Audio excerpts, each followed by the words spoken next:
tape is rolling. Okay. All right, well, James, you are James now. James, Jim, James, you know, I'm a Gemini, Bobby. Some days I feel like Jim, some days I feel like James. So. Who do you feel like today?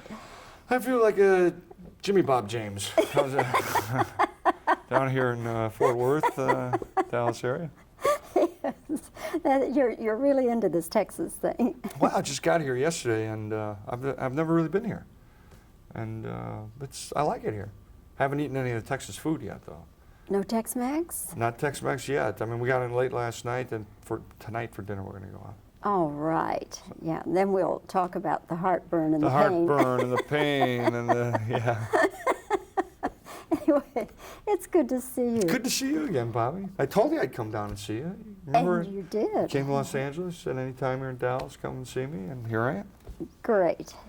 You're much, much thinner. Since the last time we've talked, yeah. Last time we talked was during Red Heat. I was a lot bigger, yeah. But the last two movies I've been playing the leading role, and producers feel that when you're playing the leading role with girls, you should be a little thinner. So I've been running, and it pulls the weight down a little bit, and eating chicken and salad. That's about it. And Diet Cokes. Stars lead such an exciting life. It's exciting on one hand, and it's very disciplined on the other. I mean, you have to be very careful, you know. Anyway, the checking account is looking good. Checking account's looking very good. All right. Doing all right. I finally feel a little secure now. Oh, well, for an actor, that's the ultimate. Huh? Feeling secure as an actor is very tough to do, Bobby. You know? So I said a little secure, you know. So we still got 80% to go, you know, from where I was at. You have a picture coming out here in August. The picture is Taking Care of Business. It's with myself and Charles Grodin, who's an extremely funny man. And it's about, I play a guy who escapes from prison to see the Cubs play in the World Series. And I run across this Filofax, which is like an organizer, a day runner, you know, with all the information. And it says a $1,000 reward there if you return it to this address. So I return it to this address, no one's there. It's got a key and a combination of this beautiful Malibu home, and I kind of go in there and kind of enjoy myself. And Spencer Barnes, which is Charles Grodin, is stuck in East LA. So basically I live Spencer Barnes' life, and then we meet up at the end, you know, and we go to the World Series. But it's a mistaken identity kind of thing. It's very funny. The Cubs in the World Series, what is it, science fiction? That's science fiction, Cubs in the World Series. Yeah, well, you know, last year when we were talking about doing this movie, the Cubs were doing very well, Bobby, and it wasn't such a fantasy. So it just adds to the element of comedy, I guess, you know. Of course, you're a Chicago guy originally. Yes. When we got the script, it wasn't the Cubs. I asked them to put the Cubs in. Ah. So, you know, everything we can do to get those Cubs up there, you know. You're Cubbies. Cubbies, Chicago Cubs. Yes, well, I'm from the Midwest originally. Yeah, but were you a Chicago Cubs fan, Bobby? You're going to hate me. You're a Sox fan. You know, here's the difference, you know. Cub fans like Sox fans. They like the Sox. They're happy for the Sox when they win. Like this year, they're having a great series, you know. But White Sox fans hate the Cubs. I don't understand that dichotomy in Chicago. Like my fiance is a White Sox fan, and we can't even talk about the Sox and the Cubs. So I don't know. You know, there's a saying in Chicago. I don't know if you can put this on the air, but I know you can't put it on the air. But anyway, the Cubs fans will yell at the ball players. You know, forget it. I'll tell you afterwards. Okay. You know, I mean, Cubs fans will say, "Oh, your mother wears boots," you know, or "You sting." And Sox fans, you know, they say meaner things than that. There's more fistfights in Comiskey Park than at Cubs, you know. Tell me, Excuse me. Tell me about working with Charles Grodin. Charles Grodin is one of the most talented, hardest working people I've ever met. He's a writer, he's an actor, he's directed films, he's written plays. Right now he's in New York. The play he wrote, he directed, and he's starring in. He's been in films for 25 years, and he doesn't let a line go by that hasn't been examined for its comic possibilities or character motivation. And it was very intense working situation. I mean, not in a bad way, but it was exciting because we concentrated all the time. And he's very funny in his intense way, you know. He was fun, and he's very good in the movie, you know, and we play well together. A lot of people cannot tell when he's putting them on. That's true. You can't tell when Charles Grodin is putting you on. You're right. You have to always go, what did you say? What did you mean? And then he'll smile. He'll finally let you know, But no, he's tough. He's got that deadpan, dry sense of humor, you know. Man, he's funny. Did you ever try to josh around with him? No, he's very serious. Like I said, Bobby, you know, when you're working, you work. And even in the makeup trailer, when we're in the makeup trailer putting on makeup for the day, it's very quiet. And then he'll go, you know that line down in the middle of the page? I was thinking, I don't think Spencer Barnes would feel that way. I think if we can make it a little more human, make it a little, because you know what, if it's human, it's funnier. And he's always like that. A real pro, real craftsman. And is he right most of the time? When he's not, he admits it. That's a great thing. Because, you know, a lot of people, once they get an idea, especially in comedy, they think that's it then. Once they've come to the idea, they work so hard to come to it that they don't want to let go of it. And they'll fight for that joke or whatever. But he'll go, okay, all right, I see what you're saying. You're right, let's try. And then he'll go right on to the next option. You know, he's very good. Now, you did the picture with Grodin before the Michael Caine? Right. I shot Taking Care of Business last year, and it's out August 17th. And then I went right into another film for Disney, Touchstone Pictures, called Mr. Destiny with Michael Caine and Linda Hamilton. John Lovitz is in it. And James Orr wrote and directed. He's the guy who did Three Men and a Baby. He wrote that. So that's an exciting film. Michael Caine's an exciting actor. I haven't seen that film yet, but my fiance saw it and she said it was great. So. Would she lie? No, she wouldn't lie. Not about that, because I look at her, I go, was it great? Was it good? Was it fine, or did it suck? She goes, this one was great. So, but that one's about, Mr. Destiny is about a man who when he was 15 was in a high school championship game, and it was a ninth inning, 2 outs, full count, man on third, and this is his chance to be a hero. And he strikes out. And so for 20 years, he's regretted that moment in his life, and he feels his life would have been different if he would have hit that home run. He says in the movie, I would have been king. And Mr. Destiny, Michael Caine, comes along and gives him an opportunity to see what his life would be like if he had hit the home run. So it's like It's a Wonderful Life. Except for in A Wonderful Life, It's a Wonderful Life, it's about a guy, if he wasn't alive, what the world would be like. And this one is about if the guy had hit the home run, how his life would have changed. And it changes drastically, and that's what makes it very funny. And at the end of the movie, he decides that he likes his life the way it is. It's a very warm, funny film. Michael Caine is another one of those pros. I mean, this guy has done so much work and such good work. Michael Caine has made 66 films. He's been doing it for 25 years, like Charles Grodin. And he makes it look so easy. Watching him work. I had an exciting experience with him. For the first time it really happens, because that it happened. Usually you're always aware of the camera when you're acting. But when I was working with Michael Caine, he was the guy. The cameras disappeared, and I was this character in this world. It was so exciting, Bobby.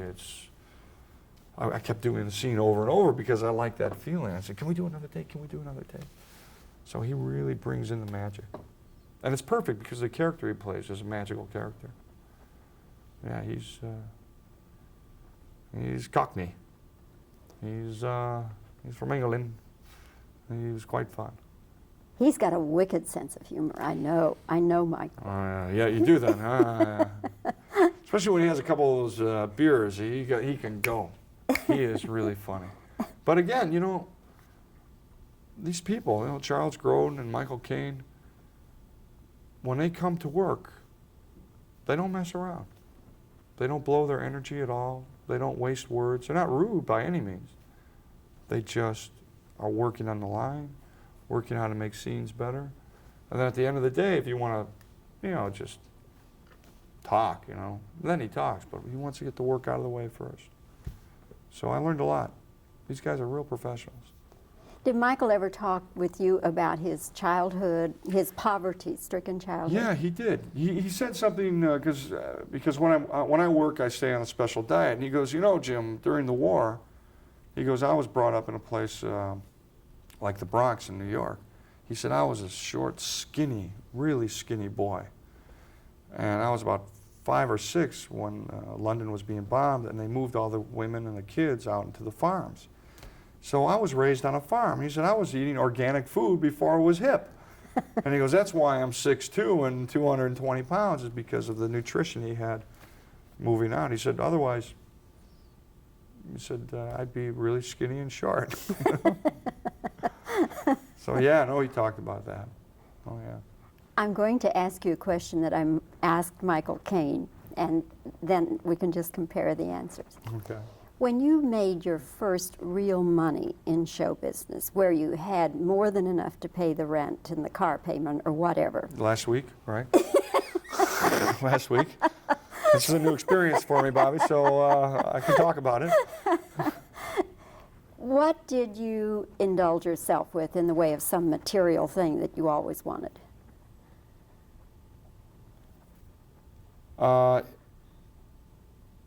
I really didn't, because the next thing I did was I went to the family.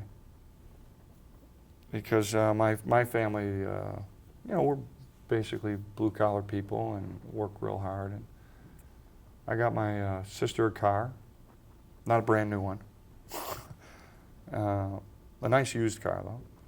And I got my brother a car, Billy, and I paid off my dad's Visa bill, which was a big chunk.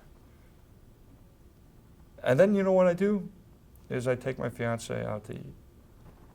That's really the most indulgent thing I do, because as a young actor, when I was going to school, it was like, I want to eat that. You know, you look at the menu and you, oh, I can only go out Friday night. I got to get this. Oh boy, I want a steak so bad. You know, that kind of thing. Well, I won't have money for the end of the week if I do that. Now I don't have to look at the menu, at the price. I can go, I want that, and they bring it. That's the most indulgent thing I do. I'm pretty conservative, Bobby. You know what Michael told me? He went out and bought lots of underwear and lots of socks and lots of shirts, drawers of socks and shirts. Really? Yes, because he said when he was a child, he had one set at a time and had to be washed All the time. Huh? and dried overnight. Yeah. You know, it was like this. Tom Cruise is like that about gym shoes. He loves gym shoes, and he was always upset that he could never afford another pair. And when he became famous, you know, Nike just gives him shoes. He's got a closet full of gym shoes that haven't even been worn, but he just likes to have them there because of that one thing. Yeah, me, it was food. Food and restaurants, you know. Jim, I won't take any more of your time, but No. it's just great to. Oh, I do want to ask you one other question. Yeah. Did you see the anniversary show of Saturday Night Live? Bobby, I was on it. You must have gone to the bathroom when I was on it and you missed me. I was there. All right, tell me what you did, because I may have come in late. Dan Aykroyd and I introduced a series of clips on John on the 15th anniversary show. All right, I may have missed. Yeah, it was a I may long have- show. It was like a I may have 3-hour missed. show. Well, yeah. I work Bobby, nights. you're a busy woman. I know that you do. Interviews, anyway. you're traveling. Let me ask you, were you happy with it? I haven't seen the whole show, but when I was experiencing it, I was happy with it. And happy with the way they treated John? Yeah, oh sure. Yeah. Yeah. Yeah, no, it was good. I thought our intro was good. I thought they could have picked some better pieces in the clips, but you know, I'm not in the editing room. But it's also, you know, there's so many great pieces on John. It's like, well, why did they use that? Why did they use that? Because John's wife and I put together a video cassette of Best of Belushi, so I was familiar with all his work. And that's a good video cassette. I'll have to see look his that work. up. Oh yeah, it's a great video Yeah. cassette. Did John have a piece that was your favorite of all? Well, that's the point I'm trying to make on what I saw. There are so many of them. There's not like a one. I could say one, and then I could say, oh, I forgot about that one. I forgot about that one.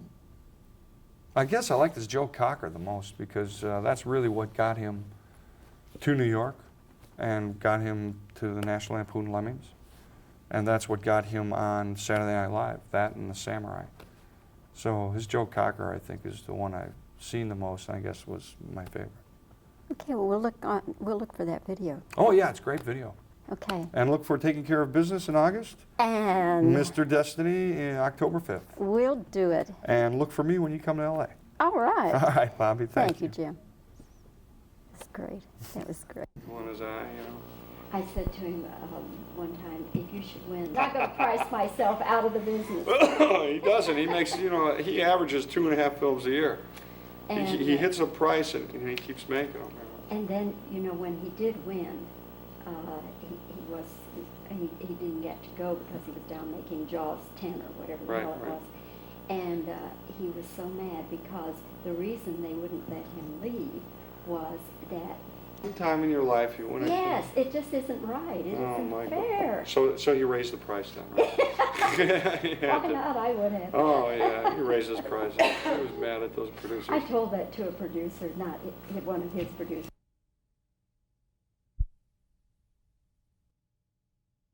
This movie about the Chicago Cubs in the World Series, is this science fiction? Well, not last year. Okay, that's good. What is it like? Were you ready? Yes, Sorry. fine. Oh, okay. What is it like working with Charles Grodin? Well, Charles is a very professional, very cranky man. You have to walk very carefully when Charles is on the set. Isn't that right, Marjorie? Okay. Is he always right? He's always cranky, Bobby. You say that. Oh, of course, he's always right.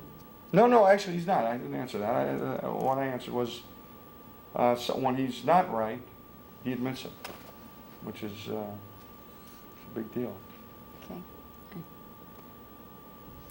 Here in Texas, are you enjoying our Tex-Mex food? Haven't had it yet, but I'm gonna have it tonight. And then I'll have my heartburn. Maybe we'll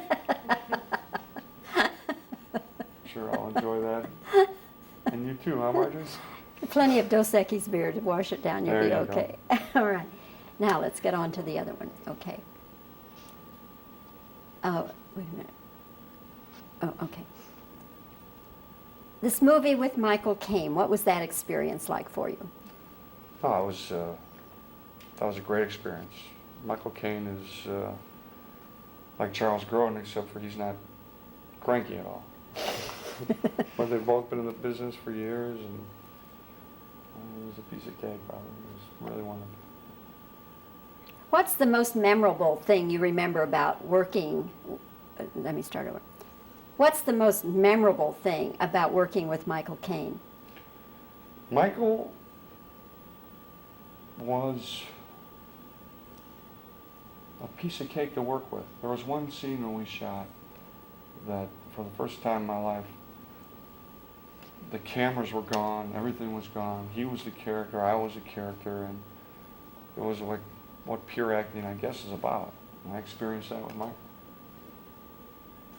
The first real money that you made in show business, over and above the rent, the car payment, and that sort of thing, what did you indulge yourself with?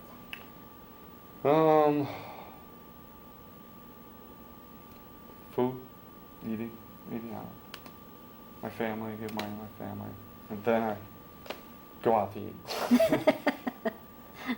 Okay. Couldn't eat good without feeling my family was eating good. I wanted to keep the food in my stomach. Okay. I think that'll do it for the questions, and I think we've got enough reactions. He's been here for what, like 40 years? Bobby, how long has Jimmy been here? Oh, heavens, I don't know. Ian Dirk. We've been here just since Dirk. Ian Dirk. Probably 30, 40 years, I don't know. Wow. A long time. Okay. Isabella. Jimmy Turner, I understand you're retiring. I just want to say this is Jim Belushi saying adios, goodbye, farewell, so long. Sorry about the experience you had with Jerry Lee of K9, but basically I had the same experience. Doesn't do anything until he wants to. Good luck.